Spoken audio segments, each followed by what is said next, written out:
Behind the golden gates of Buckingham Palace, where every word is measured and every gesture carries the weight of centuries, there exists a truth that no amount of royal training can prepare you for. The moment when duty and love collide with devastating force. What happens when a future queen must choose between the crown that awaits her and the personal sacrifice that threatens to tear apart everything she holds dear? When protocol demands silence, but the heart screams for authenticity. This is the untold story of a conversation that lasted mere minutes, but changed the course of the British monarchy forever. A story where tears fell in hallways that had witnessed the rise and fall of empires, where a simple farewell became the catalyst for a transformation that would ripple through generations. Some moments are so profound, so raw in their humanity, that they strip away all pretense of grandeur and reveal the beating hearts beneath the royal titles. This is one of those moments. This is Kate's story, and the day she left Prince William truly speechless. The morning sunlight filtered through the tall windows of Kensington Palace, casting long shadows across the polished marble floors. Catherine, Duchess of Cambridge, stood motionless in the private sitting room, her reflection caught in the ornate mirror that had witnessed countless royal conversations over the decades. Her usual composure seemed fragile today, like delicate china balanced on the edge of table. She had been awake since 4 in the morning, her mind churning with thoughts that refused to settle. The decision that had been weighing on her heart for months could no longer be postponed. Today, she would have to tell William something that would shake the very foundation of their carefully constructed royal life. The sound of familiar footsteps echoed down the corridor, and Catherine's breath caught in her throat. William was returning from his morning meeting with the palace advisors, probably discussing upcoming engagements and state matters that seemed so important just hours ago, but now felt impossibly distant from the reality she was about to reveal. "Darling, you're up early." William's voice carried its usual warmth as he entered the room, loosening his tie with the casual elegance that came naturally to him. He paused when he saw her expression, his movements slowing as concern replaced the easy smile he had worn. "Catherine, what's wrong?" She turned from the window, and he could see the telltale signs of a sleepless night etched in the delicate lines around her eyes. Catherine had always been the steady one, the anchor that kept their family grounded even as the storms of royal duty raged around them. To see her this vulnerable sent an immediate chill through William's chest. "We need to talk," she said quietly, her voice carrying a weight that made the simple words feel momentous. She gestured toward the cream-colored sofa where they had shared so many private moments, away from the constant scrutiny of cameras and courtiers. William settled beside her, close enough to offer comfort, but sensing she needed space to find her words. His training as a future king had taught him to read situations quickly, and every instinct was now telling him that whatever Catherine was about to say would change everything. "I've been thinking about our conversation last month," Catherine began, her hands clasped tightly in her lap. "About the increased duties, the tour schedules, the children's education decisions that need to be made by the palace rather than by us as their parents." William nodded slowly. The pressure from his senior royals had been mounting for months. With King Charles aging and the monarchy needing to present a strong, united front, expectations for William and Catherine had intensified dramatically. Every aspect of their lives was being scrutinized and shaped by forces beyond their control. "I know it's been difficult," William said carefully, "but we've always managed to find our way through these challenges together." Catherine's smile was sad and knowing. "Have we, William? Really?" The question hung in the air between them, like a bridge neither one could cross. Catherine stood and moved to the fireplace, her fingers tracing the edge of a family photograph that showed them laughing with George, Charlotte, and Louis during a rare private moment at Hall. "When was the last time we had dinner as a family without discussing royal protocols?" she asked. "When was the last time I could take the children to the park without a security detail and photographers tracking our every move? When was the last time you and I had a conversation about our dreams rather than our duties. William felt something cold settling in his stomach. Catherine, what are you saying? She turned to face him, and he could see tears gathering in her eyes despite her efforts to maintain composure. I'm saying that I've lost myself, William. Somewhere between becoming a duchess and preparing to be queen, I've forgotten who Catherine Middleton actually is. The admission seemed to physically pain her, and William rose instinctively, wanting to comfort her, but she held up a gentle hand to stop him. I used to paint, she continued, her voice growing stronger. Do you remember? I used to spend hours with watercolors, creating little landscapes that meant nothing to anyone but me. I used to read novels until 3 a.m, completely absorbed in stories that had nothing to do with constitutional law or diplomatic protocol. I used to laugh until my stomach hurt at silly jokes that weren't approved by media specialists. William's throat felt tight. You still paint. We have that art room set up for you. When was the last time I used it? Catherine challenged gently. Really used it, not just for a photograph to show the public that the Duchess has creative interests. When was the last time I finished a book that wasn't about royal history or child development strategies approved by the Palace Education Committee? The silence stretched between them, and William realized with growing horror that he couldn't answer her questions. The woman he had fallen in love with at university, the one who had challenged him intellectually and made him laugh until his sides ached, had been gradually replaced by a perfectly polished royal figure who knew exactly what to say and how to stand in every situation. The children are starting to see it too, Catherine said softly. George asked me yesterday why I always look tired when I smile. Charlotte wanted to know why we can't just go to the beach like her friends' families do. And Louis, her voice broke slightly. Louis is beginning to flinch when cameras flash. He's 4 years old, William. 4 years old. And he's already learning to be afraid of showing genuine emotion.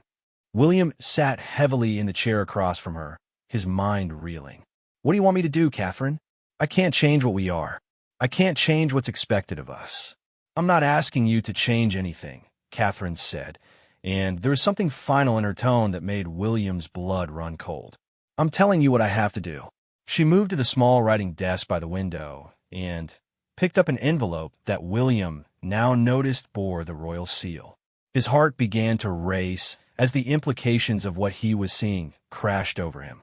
Catherine, please tell me that's not what I think it is. She looked at the envelope in her hands, as if seeing it for the first time. I've written to your father. A formal request to step back from royal duties for an indefinite period. The words hit William like physical blows. You can't be serious. Catherine, you can't just step back. That's not how this works. We're married. You're the future queen consort. The children will be fine, Catherine interrupted, but her voice was gentle. They'll be better than fine. Actually, because they'll have a mother who remembers how to be genuinely happy. They'll have a parent who can show them that it's possible to be authentic even in difficult circumstances. William stood abruptly, pacing to the window and back. This is madness. You're talking about abandoning everything we've built together. I'm talking about saving it, Catherine replied. William, look at us. Really look at us. We go through the motions of being a loving couple for the cameras, but when was the last time we talked about anything real? When was the last time we dreamed together about what we wanted for our future, not what the palace wanted for our future? The truth of her words was like a knife twisting in his chest because he couldn't deny them. Somewhere along the way, their marriage had become a performance. Their love, a carefully choreographed dance for public consumption. I love you, he said desperately. I love you more than anything in this world. I know, Catherine whispered, tears finally spilling over. And I love you too. That's why I have to do this. Because if I don't find my way back to who I really am, there won't be anything left for you to love. She walked to him then, placing the envelope gently in his hands. I need you to deliver this to your father personally. Today. William stared down at the envelope as if it might burst into flames. Catherine, please. We can work this out. We can find a compromise. Maybe reduce the schedule, or I've tried compromises for 7 years, William. They don't work. The machine is too big, and it consumes everything in its path. I won't let it consume our children, and I won't let it consume what's left of us." The finality in her voice was terrifying. William had faced many challenges in his life, but nothing had prepared him for this moment, when the woman he loved was essentially telling him that loving him within the confines of royal life was killing her spirit. "What about us?" he whispered. Catherine reached up and touched his cheek, her thumb brushing away a tear he didn't realize had fallen. "I hope that when I find my way back to myself, you'll still be there. And I hope that maybe, just maybe, you'll have found your way back to yourself too." The morning light had shifted, and the room felt different now, charged with the weight of words that couldn't be taken back. William looked at the woman who had stood beside him through scandals and celebrations, who had given him 3 beautiful children and had been his closest confidant for over a decade. "When?" he asked, his voice barely audible. "I'm leaving this afternoon," Catherine said simply. "I'm going to stay with Pippa for a few days while I figure out the next steps. The children will stay here with you, of course. I would never take them from their father or their heritage. But I need space to remember who I am when I'm not performing the role of the perfect Duchess." William felt the world tilting beneath his feet. In just a few hours, everything that had defined his adult life would be fundamentally altered. The woman who had made the burden of his destiny bearable was stepping away, and he couldn't blame her because he could see the truth of what royal life had done to both of them. "I don't know how to do this without you," he admitted. Catherine smiled then, and for the first time in months, it reached her eyes. "You'll figure it out. You're stronger than you know, and maybe this will give you the chance to discover what kind of king you want to be, not just what kind of king you're expected to be." As she moved toward the door, envelope still clutched in his trembling hands, William realized that this wasn't just Catherine's farewell to royal duty. It was her farewell to the version of herself she had constructed to fit into his world. And somehow, in that moment of devastating honesty, he began to understand that her leaving might be the only way to save everything they had built together. The sound of her footsteps fading down the corridor left him standing alone in the suddenly too large room, holding a piece of paper that would change the course of the monarchy and wondering if he had just witnessed the most courageous act he had ever seen.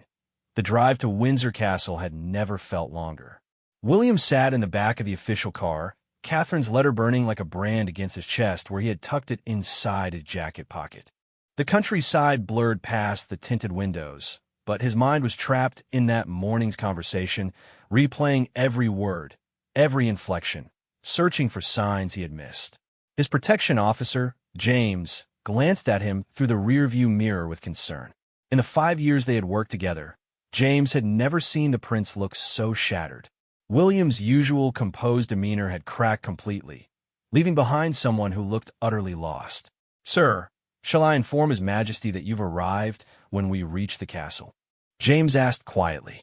William nodded absently, then realized he needed to be more specific about this meeting than usual. "Tell him I need to speak with him privately.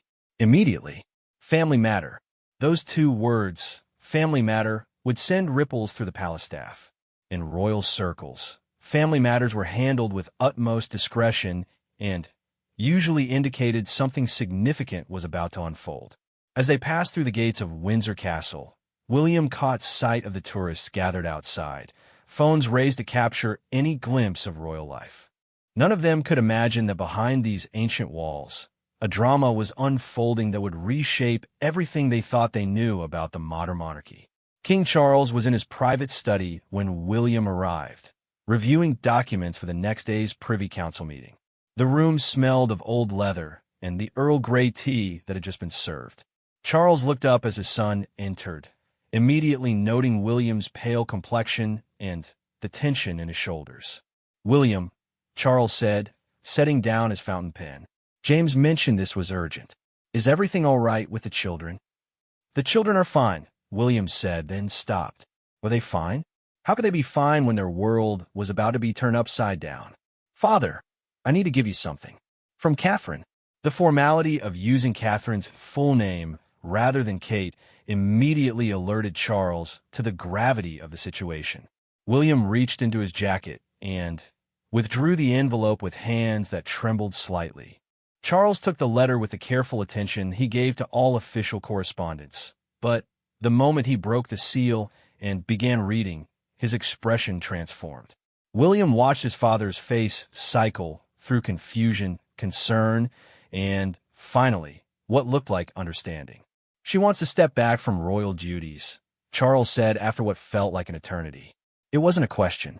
"Indefinitely," William confirmed, his voice hoarse.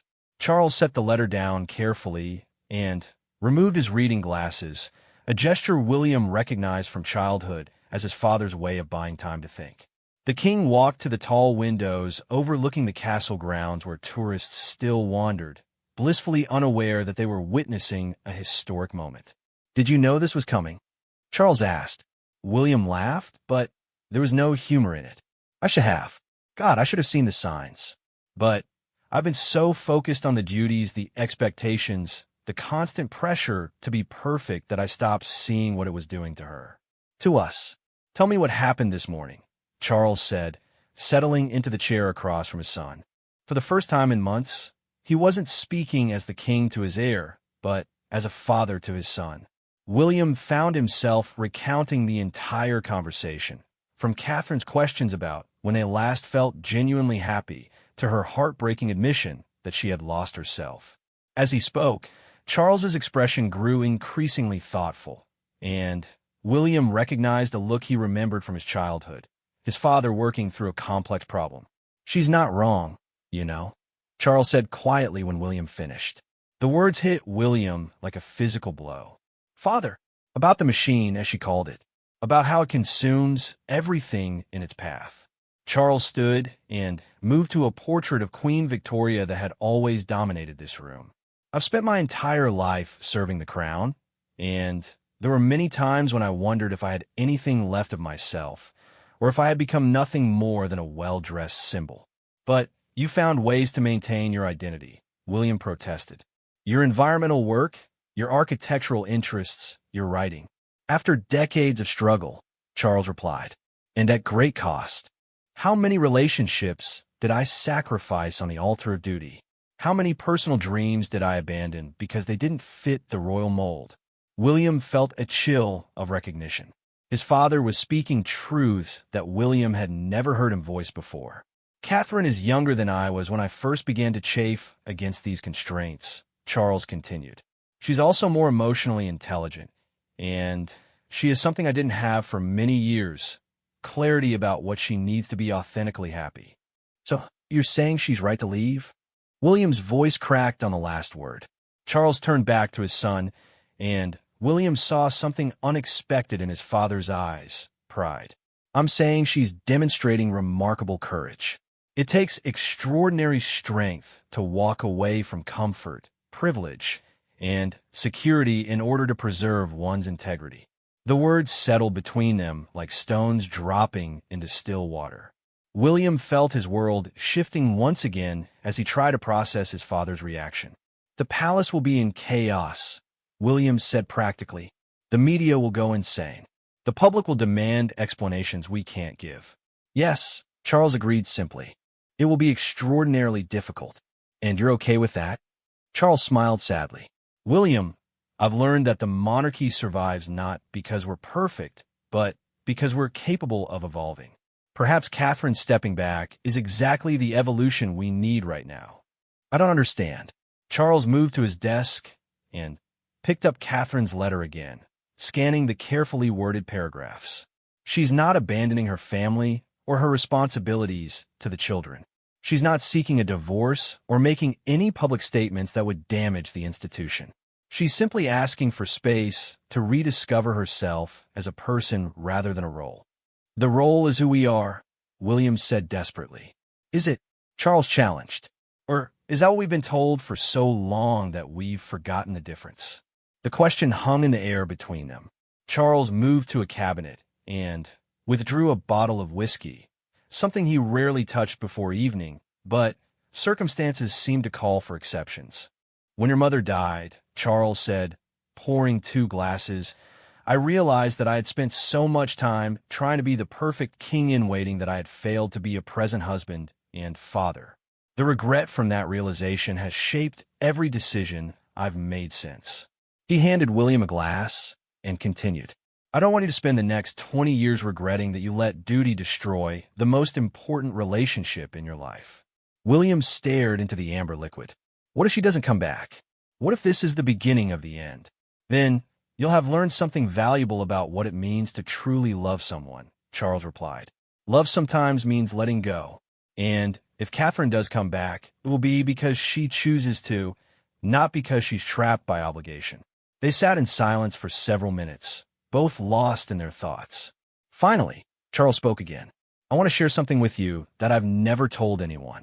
When I married your mother, there was a moment during the ceremony when I looked at her and realized that I was promising to love her within the confines of a system that might not allow either of us to be our authentic selves. I should have been honest about that challenge from the beginning. William looked up sharply. Are you saying you made a mistake marrying her? I'm saying I made a mistake assuming that love could flourish without nurturing the individual people doing the loving. Diana needed room to grow, to make mistakes, to find her own way of being royal. Instead, the system, and I expected her to simply mold herself into a predetermined shape. The parallel to Catherine's situation was unmistakable, and William felt a new wave of understanding wash over him. What do I do now? He asked. You let her go, Charles said firmly, and you use this time to examine your own relationship with duty and authenticity. Because when she's ready to talk again, you'll need to be able to offer her something real, not just another version of the same constraints she's walking away from. William drained his glass, feeling the whiskey burn against the tightness in his throat. The children will have questions. The children will need honesty appropriate to their ages. They'll need to see that their parents are capable of making difficult decisions in service of love and integrity. And the public? Charles smiled grimly. The public will be told that the Duchess is taking a temporary leave from official duties for personal reasons, and that the family requests privacy during this time. Anyone who tries to dig deeper will find themselves facing the full force of the palace legal team. As if summoned by their conversation, Charles's private secretary knocked discreetly on the door. Your Majesty, Prince William's security detail has been asking about departure times. Tell them the prince will be staying for dinner, Charles replied. Family dinner. Just the two of us. After the secretary left, Charles turned back to his son. We have a lot to discuss about how to handle this practically. But first, I want you to understand something crucial. Catherine's decision doesn't reflect a failure on your part. It reflects her wisdom in recognizing when a situation has become unsustainable. It feels like failure, William admitted. Of course it does. But the real failure would be if you learned nothing from this experience. If you continued to prioritize appearances over authenticity, duty over love, protocol over humanity. As evening fell over Windsor Castle, father and son continued their conversation, planning not just for the immediate crisis, but for a fundamental reevaluation of what it meant to serve the crown in the modern world.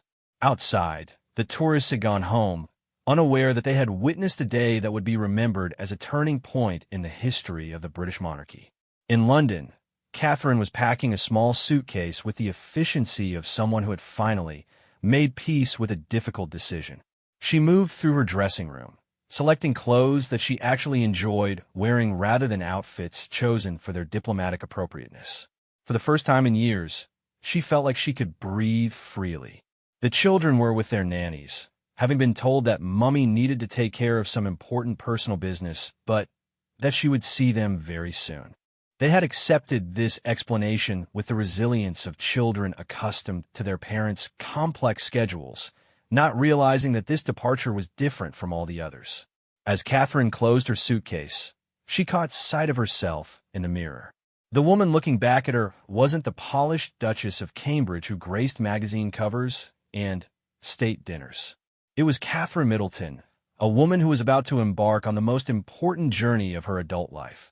The journey back to her self-point 3 weeks had passed since Catherine left Kensington Palace, and William was discovering that silence could be the loudest sound in the world. The children had adjusted to their mother's absence with the adaptability of youth, though George had begun asking increasingly pointed questions about when Mummy would be back from her important work. William found himself wandering the halls of their home at odd hours, noticing details that had escaped his attention for years. The way morning light fell across the kitchen table where Catherine used to read while drinking her first cup of coffee. The small stack of novels on her nightstand, bookmarks still tucked hopefully between pages that would remain unread. The art supplies in her studio, organized with the precision of someone who had planned to return to them soon, but never found the time. The official story had held remarkably well under media scrutiny. The Palace Communications team had crafted statements about the Duchess taking time for personal reflection and family priorities, which was technically true while revealing nothing substantial. The public had largely accepted the explanation, though speculation simmered beneath the surface of every royal news story. What the public couldn't see was the transformation taking place within the walls of Kensington Palace. Without Catherine's steadying presence, the carefully orchestrated rhythm of royal life had begun to reveal its artificial nature. William found himself questioning protocols that had seemed natural just weeks before, wondering why certain traditions existed and whether they truly served any meaningful purpose. The breaking point came during a meeting about the children's summer schedule. The palace education coordinator, Mrs. Thornfield, was presenting a minute-by-minute itinerary that included supervised cultural activities, language lessons with approved tutors, and carefully planned public appearances designed to gradually integrate the young royals into their public roles. Prince George will participate in the Royal Windsor Horse Show, of course, Mrs. Thornfield was saying, consulting her tablet with military precision. We've arranged for photographers from the approved list to capture candid moments that demonstrate the family's connection to British equestrian traditions. Princess Charlotte will accompany him, but will limit her exposure to 15 minutes maximum, given her age. William stared at the woman who had been managing his children's schedules for the past 2 years, really seeing her for the first time. She was talking about his children as if they were products to be marketed rather than human beings with their own interests and needs. What about what they actually want to do? William interrupted. Mrs. Thornfield looked confused. I'm sorry, Your Royal Highness. What do my children want to do this summer? Have we asked them? Well, sir, the activities have been carefully selected to align with their roles and responsibilities. That's not what I asked, William said, and there was an edge to his voice that made Mrs. Thornfield step back slightly. I asked what my children want to do, what makes them happy, what they're curious about, what they dream about when they're not being managed and scheduled and photographed. The silence in the room was profound. William's private secretary, David, cleared his throat diplomatically. Perhaps we could arrange for the children to express their preferences within the established framework. No, William said firmly, and the single word carried more authority than any royal decree. We're going to start over, and we're going to begin by asking George, Charlotte, and Louis what they would like to do with their summer. An hour later, William sat in the family playroom with his 3 children scattered around him on the carpet. George was building an elaborate castle with blocks. Charlotte was coloring with fierce concentration, and Louis was attempting to teach his stuffed dinosaur to jump over toy cars.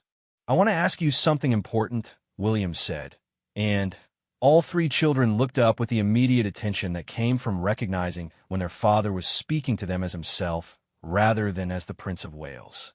Are we in trouble? Charlotte asked, her crayon paused mid-stroke. William laughed, and it was the first genuine laugh he'd had in weeks. No, sweetheart, you're not in trouble. I want to know what you'd like to do this summer. If you could do anything at all, what would make you happiest? George considered this seriously. At 9, he was old enough to understand that such questions from adults usually came with hidden limitations. Anything reasonable, William clarified. I can't arrange for you to fly to the moon, but anything else is worth discussing. Could we go camping? George asked hopefully. Real camping, with a tent and a campfire?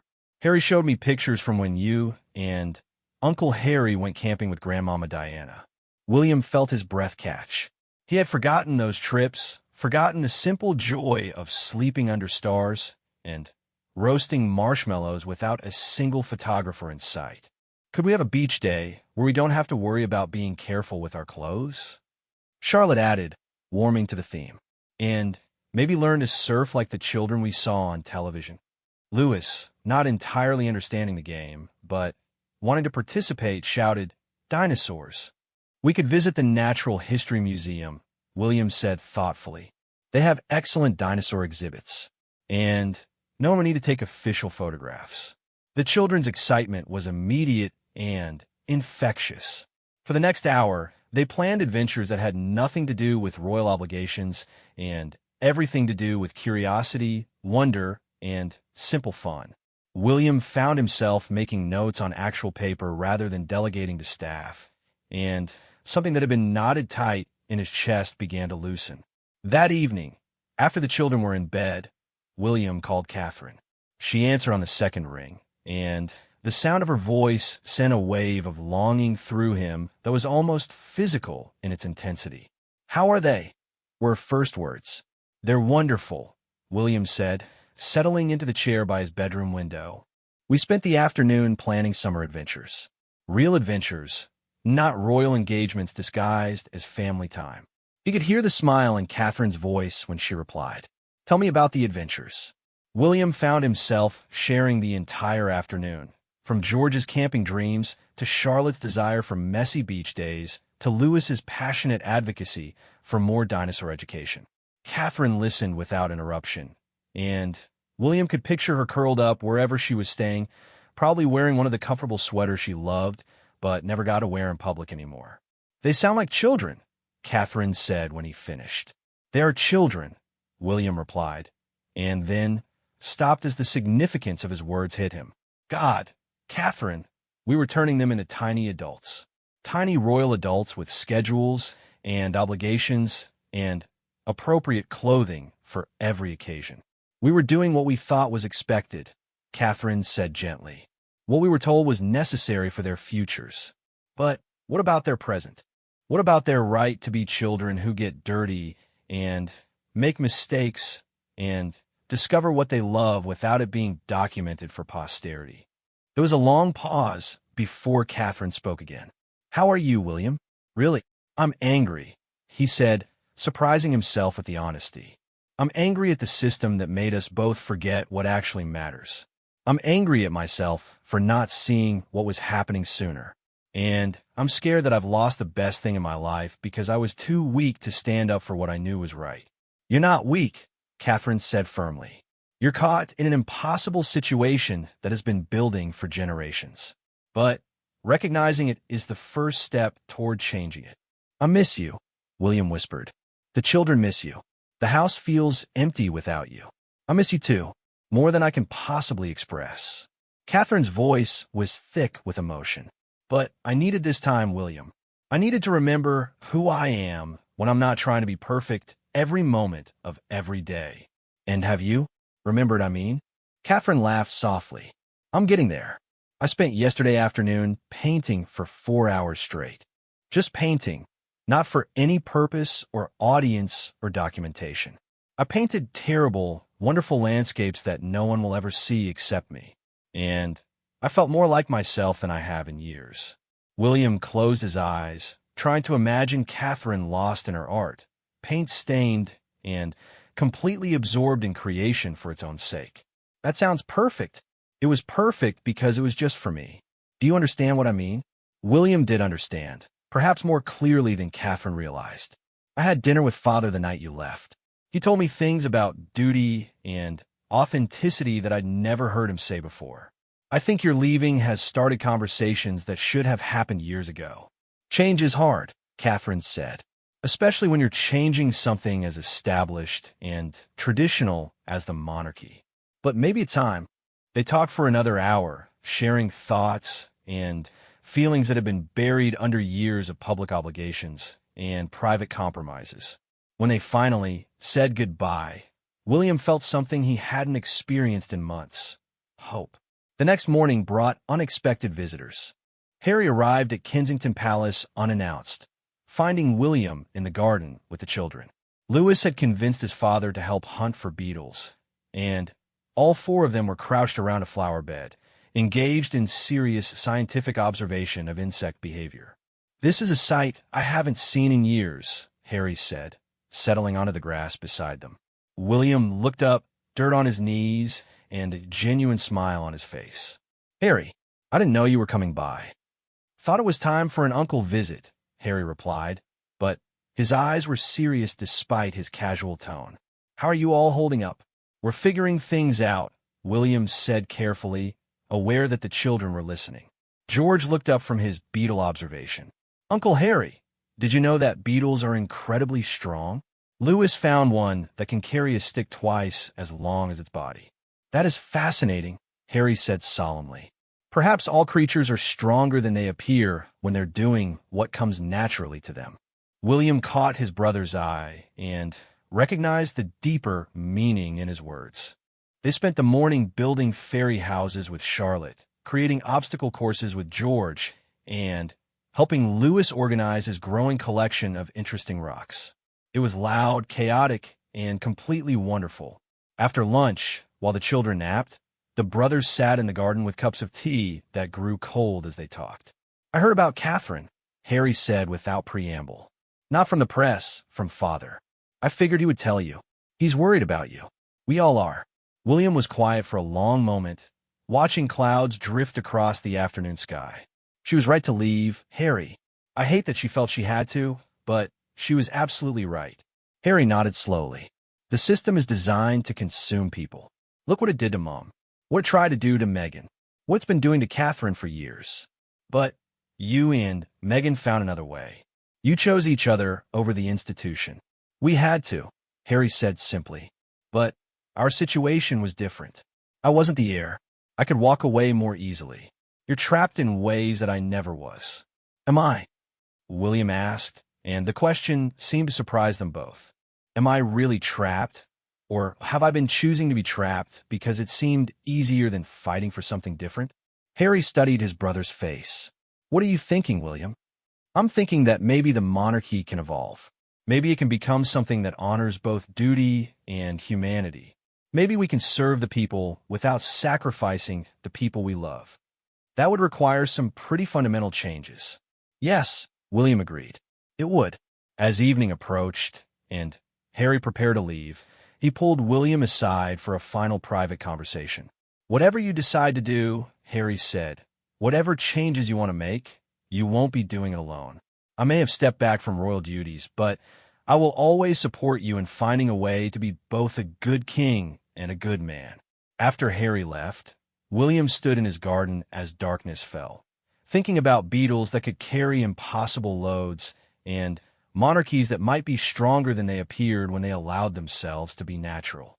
In the distance, London glittered with the lives of millions of people who looked to the royal family for leadership and inspiration. For the first time in weeks, William began to believe that he might be able to give them both while staying true to the people he loved most. The path forward wouldn't be easy, but Catherine had shown him something invaluable.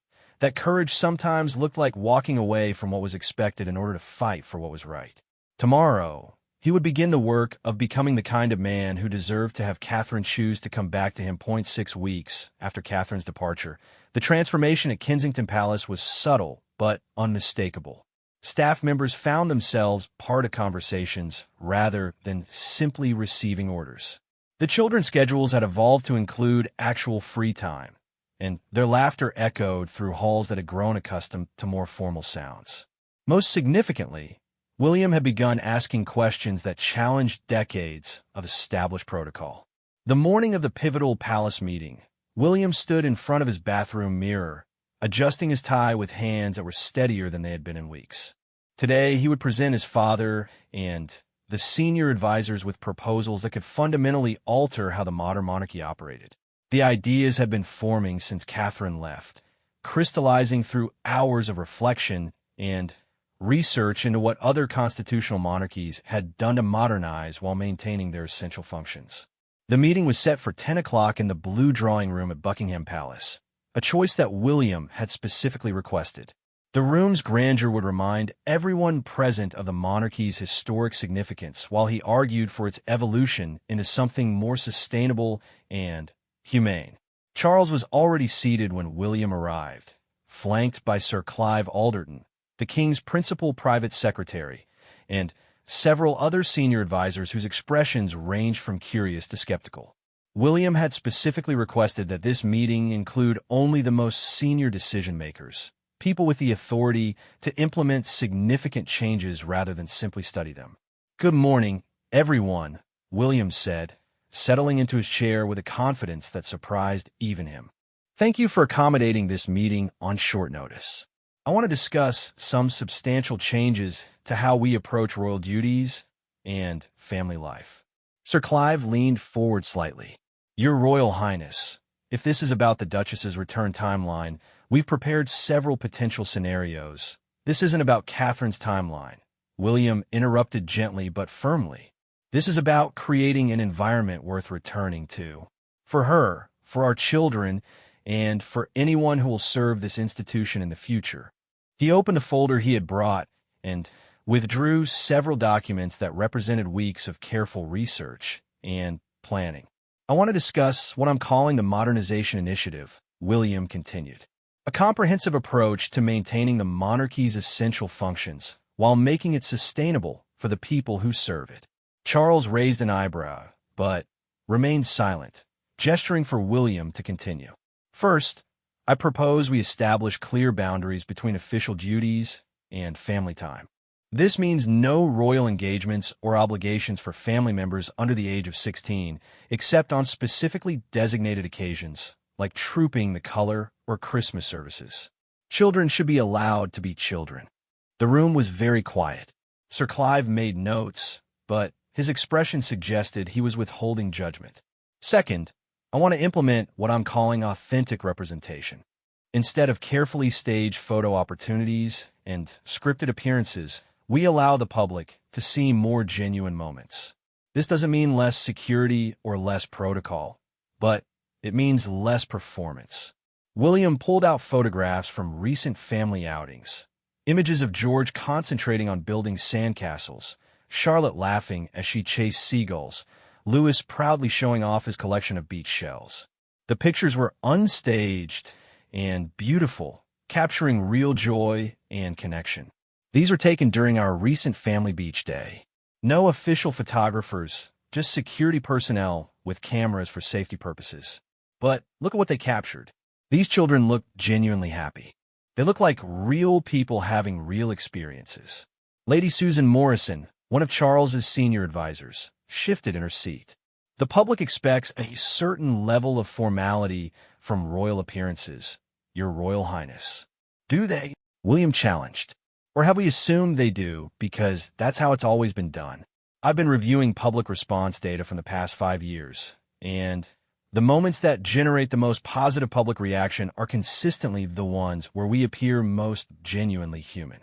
He showed them another set of documents, social media analytics, polling data, and media response analyses that supported his assertion. The evidence was compelling. The public was hungry for authenticity from their royal family. Third, and this is perhaps the most significant change, I want to establish formal sabbatical periods for working royals. 6-month breaks every 5 years where family members can step back completely from official duties to pursue personal interests, education, or simply to recharge. The silence that followed was profound. Sir Clive set down his pen. "Your Royal Highness," he said carefully, "such a system would require extensive reorganization of how we schedule engagements and manage public expectations." "Yes," William agreed. "It would also require us to trust that the monarchy is strong enough to function even when individual members need time away. If it isn't, then we have bigger problems than scheduling conflicts." Charles, who had been listening intently, finally spoke. "What prompted these specific proposals, William?" William felt the weight of complete honesty settling on his shoulders. "Catherine's departure forced me to examine whether we were serving the institution or whether the institution was consuming us. I realized we had lost sight of the fact that effective service requires maintaining one's humanity and personal well-being." He pulled out one final document, a handwritten letter. "This arrived yesterday," William said, his voice carrying a new note of emotion. It's from a teacher in Manchester whose class has been following our family in the news. She wrote to tell me that her students have been asking why Prince George and Princess Charlotte always look so serious in photographs, and whether royal children are allowed to play like normal children. William read from the letter. The children in my class love seeing photos of your family, but they've noticed that your children rarely look spontaneously happy in official pictures. They've started wondering if being royal means you can't be silly or messy or just have fun. I thought you should know what questions they're asking. The impact of the letter was visible on every face in the room. These were people who had dedicated their lives to serving the monarchy, but most had never considered how their efforts might appear to a classroom full of 8-year-olds. Children see truth more clearly than adults, William continued. If a group of children in Manchester can recognize that something isn't quite right with how we present royal family life, perhaps it's time we listen to that wisdom. Charles leaned back in his chair, his expression thoughtful. These proposals would represent the most significant change in royal protocol since the modernizations of the 1990s. Yes, William acknowledged, but the alternative is continuing a system that drives away the people we love and potentially loses the connection with the public that gives the monarchy its relevance. Lady Morrison cleared her throat. What about the Duchess, Your Royal Highness? Has she seen these proposals? William smiled, and it was the first completely relaxed expression he had worn in the meeting. Catherine doesn't know about the specific details, but she knows I've been working on something. We've been talking regularly, and she's been part of the thinking process without being part of the formal planning. And her response to the concept, cautiously optimistic. She wants to see concrete changes before she makes any decisions about returning to public duties. Sir Clive was making rapid notes now, his mind clearly working through the practical implications. The logistics would be complex, but not impossible. We would need to restructure how we approach public engagement planning, media relations, and family scheduling. I'm not suggesting we implement all of these changes immediately, William clarified. But I want to begin the process of transformation, starting with my own family and expanding outward as we learn what works. Charles stood and walked to the tall windows overlooking the palace gardens. When I was your age, I was told that suggesting changes to royal protocol was inappropriate, that my role was to accept tradition rather than question it. He turned back to the room.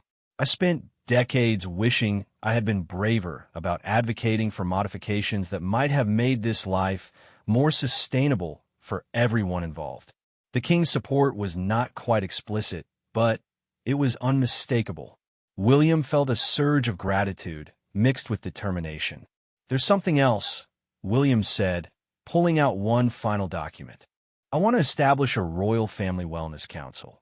Mental health professionals, family counselors, and lifestyle experts who can help us maintain perspective and emotional health while we serve public roles. This proposal generated more discussion than any previous item. The idea of the royal family formally acknowledging the need for professional support in managing the pressures of their roles was revolutionary. The stigma around mental health support has diminished significantly in recent years, William argued. If we model healthy approaches to managing stress and maintaining relationships, we set a positive example for the public rather than pretending that royal status somehow immunizes us from human challenges. By the end of the 3-hour meeting, the group had developed a timeline for implementing trial versions of William's proposals. The changes would begin with his immediate family and expand gradually if they prove successful. As the advisors filed out, Charles lingered behind with his son. I'm proud of you, Charles said simply. Not just for these proposals, but for having the courage to examine our family's patterns and advocate for change. I learned from watching you with Camilla, William replied. You fought for years to create a relationship that was authentic and sustainable. I want to do the same thing, but at a systemic level. And Catherine? How is she really? William smiled, and Charles could see hope in his son's expression for the first time in weeks. She's painting again. She's reading novels. She's remembering what it feels like to make decisions based on what she wants rather than what's expected. She sounds like herself again when we talk. And you're ready to wait for her to decide if she wants to come back. I'm ready to become the kind of person and the kind of royal that she would choose to build a life with, William replied. Whether that takes weeks or months or longer. That evening, William called Catherine to share the day's developments. She listened to his description of the meeting and the proposed changes with growing excitement. You really did it, she said, and he could hear amazement in her voice. You actually stood up to the entire system and demanded that it work better for real people. We're going to try these changes as pilot programs first, William cautioned. But, yes, I think we're going to fundamentally alter how this family operates. And the children? William laughed. The children are thrilled. George has already started planning what he wants to do during his first sabbatical when he turns 18. Charlotte wants to know if she can take art classes without photographers documenting her progress. And Louis just wants to make sure the dinosaur museum will still exist when he's old enough for official visits. They sound wonderful. They sound like children. They are children.